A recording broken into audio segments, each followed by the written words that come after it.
Hello guys, welcome to my mini blog. आशा करछि आपण समस्त बहुत भलरे थिबे। मु भी बहुत भलरे अछि। आपण मानक पे गोटे ट्रिक नहीं आछि जोटा कि बिना रुमाल आखिर पोको केमिति काढिबे।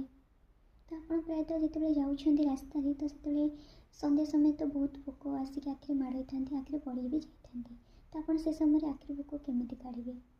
तो गोटे काम करी आपण पाखे तो गाड़ी मिरर थिबो नले मोबाइल फोन थिबो, तो आखिर पोको पड़ी गला हठात करी आखि को मथिबेनी। तो कौन करेंगे, जस्ट आखिटा को एमती करके एमती करदेले पोकोटा भितर को जीवनी आई कौन साइड के आस। तो से टाइम रे आपनका जो हाथ अच्छी से हाथ जस्ट टिके छेप नेबे। तो आखिरे जो पड़ी पोको से जगह टच करेंगे, टच करके हाथ आने हेरी। तो बहुत सहजरे से आखिर पोकोटा काढ़ी बुझिपारे। पेन हेनी कि आखि नाली भी पड़े। तो जदि आपन वीडियोटा भल लगिला ताहले आपन लाइक सब्सक्राइब शेयर करदेवे। आ ट्रिकटा अप्लाई करेंगे और मत